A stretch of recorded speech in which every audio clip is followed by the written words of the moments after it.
Even though my skin's kinda light, that mean my ancestors was raped by somebody white. I'm black, so I like to sing, dance, and crack jokes. Eat good food and be around black. I'm black, so I like the oldies on Sundays. Drink all night and still go to work.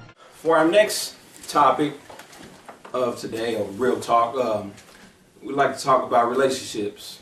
So the question is, how can we build better relationships in our black communities? I'll let you start, Aisha. I'd say the most important thing, always, number one, is communication. Always. I mean, we always need to make sure that we communicate. I mean, that we need to break the barrier. Mm-hmm. Sometimes if we don't talk, then you don't know something, I don't know something, and that causes confusion. And so I'd say communication is. Communication. Yes. My biggest problem is, man, I think, man, we need to let go of these misogyny and misandry. We need to let that go, man. We cannot have culturally destructive stigmas. Start that over. Gotta start that over. Yeah, man. All right, kick it back to you guys. So, anybody else have anything to say on that, or Mike? I think the biggest problem of the community, which in a way men and women in the black community, how we view each other is, we adopt these culturally destructive stigmas of, I'm just gonna keep it real, man, it's real talk, of bitches ain't shit and niggas ain't shit. Mm-hmm. We gotta get rid of this misandry and misogyny. Cause if I'm growing up thinking bitches ain't shit, like how's my behavior, my actions, my mannerisms, all this gonna affect a woman?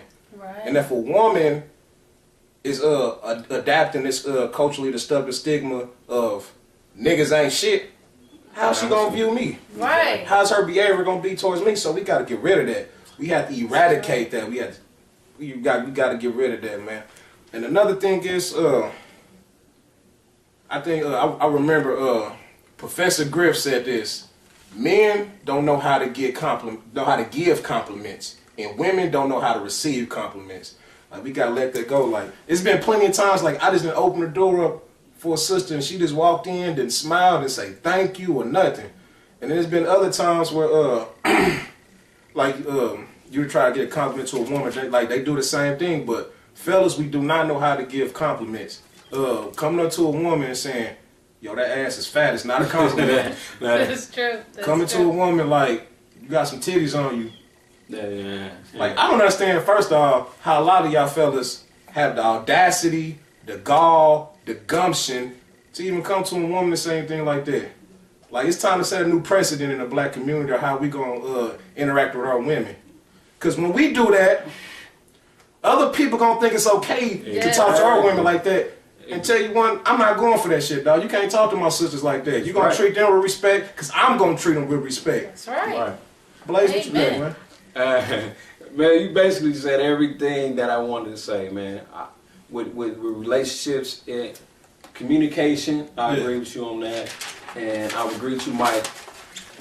Respect. That's what I would say. Respect.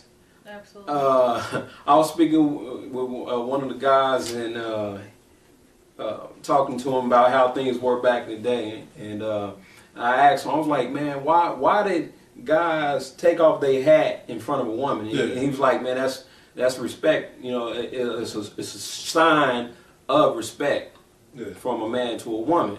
I was like, dang, I just never knew that. But now it's fashionable for men to not do that. You know what I mean?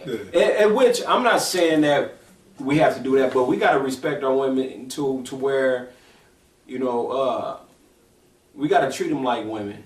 If every woman is a bitch, or every woman is a hoe, treat them like a hoe. Exactly. It's gonna roll. The action is gonna come with it. And if you got in your head and you perceive men to not being shit, like that's how you gonna view them. Like it don't matter what they do, you in the back of your mind you gonna think they're not shit. Exactly. They're unproductive. They're lazy. They're shiftless. Yep. And I think that it starts with respect, man. I mean, like you said, you know, for the fellas, man, out here, you know, hey, ma, you got a fat ass. I mean, come on, whatever happened to how you doing? Yeah. My name is whatever. You know what I'm saying? Ain't none of that no more. We just are men today. We're not gentlemen. Yeah. We're not gentlemen like we was back in the day. We're just men. You know, so Another thing I want to touch on you, like, because as you know, if you're familiar with behavior and punishment, the more likely you rewards behavior, the more likely you see it, and the more likely you punish it, the less likely you is to see it. So my thing is, a lot of these unacceptable comments that are being given, thrown out toward women is because a lot of women accept them. Ladies, you should not be accepting. I was getting ready to say You that. should not accept a man calling you a bitch, like you a bad bitch. Nah, No, no, you a black woman, not a bitch. It's a trick that they use. I'm gonna put it in a song, play it in the club where my bad bitch is at. Oh yeah, I'm over here. I was getting ready to say that. Nah, that's not acceptable. Exactly. That's what I was getting ready to say. The whole thing, men will only do what you allow them to do. Exactly. So if you are, a lot of times, I really believe this. I'm not sure if this is true. Men back me up if it is false. But a lot of times, a man can see just by looking at you. I remember a couple times I would be in the club with my friends, and my friends are women just like me, but they don't look or dress the same way as me. And so men would come to them, and I wasn't married at the time, so I didn't wear a ring. They would come to them, and I was like, well, why didn't I come to me? And then I started to think, I'm the one that looks like wife material. Like, I want right now. I don't want Miss Right. I want Miss Right now. And they want that, and they want that easy one. And they want know quick. that I'm not, you can look at me probably and say, you know what, no. Yeah, that's gonna be too hard. She's going to be the one that I will be a wife to, or she will be my wife, but I want this one for right now. Not saying my friends like that at all, because they're not. They're really good women, but they just look a little different than what I look. So I look probably more serious than they would look. Like, I just want to, like, when we talking about this, man, it just reminds me of a Malcolm X speech, man. He said, the most loneliest woman in the world is the black woman. The most disrespected woman in the world is the black woman. The most unprotected woman in the world is the black woman. Like Wow. fellas, man, we got to do something about that. Like, for real, like, he also said, man, a man can never really, you know what I'm saying, for lack of a better word, let his nuts hang until he stand up for his women. Like, we can't keep, like, if we view our women as bitches, like, you gonna let somebody else call your woman a bitch. Like, what's up with your bitch? Like, hey, look, you know what I'm saying, you like, pull the knife. It's my queen. Yeah, exactly. Man, that's the woman, man. Without the woman, if all women were dead, I mean, that'd be the end of population. After everybody died, that'd be it.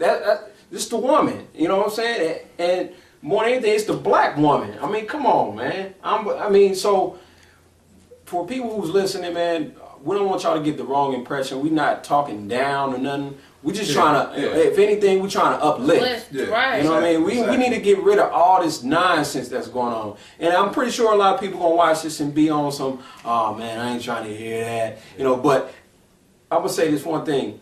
If we was over here talking about how to roll a blunt, you know, how to roll a joint, you know, the latest liquor that was out or whatever, or the shake your ass contest, I mean, people wouldn't have a problem with it, you know, and that's cool. But whenever you try to do something constructive, it's always going to be an issue. Oh, man, they don't know what they talking about. Oh, why they talking about? Oh, who they think they are? And it's nothing like that. We're just trying to uplift our people. Especially when you're doing something positive. See, when you're doing something negative, they don't like the niggas. We was on here talking about exactly what he was talking about. It's something culturally destructive. Wouldn't nobody care? Like, yeah, go ahead, niggas, kill yourself. Like, you know what I'm saying? Like, exactly. You know what I'm saying? Exactly. But when you start talking about, like, just to do your history, man. Anytime anybody was talking about something positive, was killed. Anybody who was talking about martyr. Exactly. There was a martyrs. Anybody who was talking about promoting unity in the black community, peace in the black community, togetherness, anybody dead and gone. They gone. Go do your history. Look, I wait. Name somebody. You gonna be Name somebody like they gonna kill you. They gonna from if they don't kill you, they gonna discredit you by some false implications. They gonna destroy your image. Yeah. And to make it look like you, he really wanted like that. Yeah. Key example, Michael Jackson. They made it seem like, he do this with kids, you do this, and everybody go for it. So for that first person who be like, I don't know. Because the thing is, we're not in control of the media, of all this propaganda. Mm-hmm. We're not in control of that. So anything, Channel 9 News can put on something on TV and say, John Mays is gay, and he was at the gay parade. So people go, next thing I know, people gonna be coming to me saying, dang, nigga, I know you was like that. And I'm like, nah, hell nah. The news is lying. Yeah. Who you gonna believe first? That's the news. Information becomes a problem. Exactly. So we gotta understand, man. We gotta get this thing under control because it's getting out of hand. But that's my last thing I got for that topic. I'll give it up for you. Mine's simply this: bring back chivalry. Because chivalry is probably close to being dead. You know how they make excuses? Hip hop is dead. Had a heart attack. Well, it's brain dead right now. So we need to revive it. It's vegetable life. So let's bring chivalry back. And all I want to do, man, I just want to put it in. I want to eradicate, man. I want to kill all this female chauvinism. That needs to go along with all this misogyny and misandry. All that needs to go, man. We can't keep on saying. Especially, that's the next topic, but I'm not gonna get into that one. But we gotta let that shit go because it's getting annoying. Like, how are we supposed to raise kids up like this? Like, exactly. If I'm a kid and I'm seeing all this stuff, man, these kids nowadays, growing up and being born, is gonna be lost. I'm hearing a little 12, 13-year-old girl talking about, yeah, these niggas ain't shit. Fuck these niggas. I don't give a fuck about none of that. Like 12, 13 12 years old. What do you know about where they getting that from? Yeah, exactly. Like, where's this coming from? How's their older sister, their mother, their grandmother. Looks like they're all gonna be gay. That's what it looks like to me. Then what's gonna happen when this same 13-year-old girl have a child? What's she gonna teach her daughter? Yeah, the same thing. The same thing. First, yeah, man. Like, we gotta break this chain, man. We gotta let it go, man. It's time to come together, man. Black people, what's happening, man? We about to go to topic 3 in a second. What's up?